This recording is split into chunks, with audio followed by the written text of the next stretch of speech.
పరకామణి చోరీ కేసులో కీలక సాక్షి సతీష్ కుమార్ హత్యపైన మాజీ మంత్రి పేరు నాని వ్యాఖ్యలు అనేక అనుమానాలకు తావిస్తున్నాయి. తన పార్టీ నేతలను వెనకేసుకొచ్చే ప్రయత్నంలో ఆయన చెప్పిన కొన్ని మాటలు టీటీడీ మాజీ చైర్మన్ భూమన కరుణాకర్ రెడ్డి పాత్రపైన సందేహాలకు కారణమవుతున్నాయి అంటున్నారు. సిఐ సతీష్ కుమార్ మరణం పైన మంగళవారం మీడియాతో మాట్లాడిన పేరు నాని ఈ విషయంలో మీడియా ప్రసారాలను తప్పుపట్టారు. సిఐ మృతదేహానికి పోస్టుమార్టం జరగకముందే హత్యగా ఎలా నిర్ధారిస్తారు? ప్రమాదవశాత్తు జరిగి ఉండవచ్చు కదా, మీడియా ముందుగా ఒక నిర్ధారణకు ఎలా వస్తుందని పేరుని ప్రశ్నించారు. అయితే ఇదే ప్రశ్న ఆయన పార్టీ ముఖ్య నేత అయిన బోమనకు సంధించినట్లుగా భావించాలి అంటున్నారు.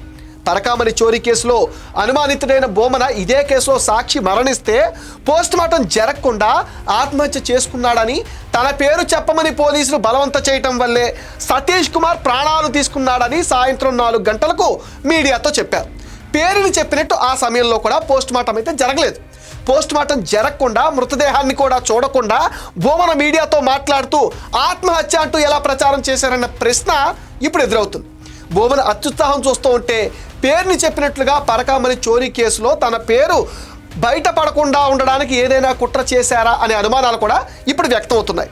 మాజీ మంత్రి హోదాలో వైసీపీలో బాధ్యతాయుతమైన నేతగా ఉన్న పేరుని బోమనతో మాట్లాడి సాయంత్రం 4 గంటలకే ఆత్మహత్య అంటూ ఎలా చెప్పారో నిలదీయాలని శ్రీవారి భక్తులు కోరుతున్నారు.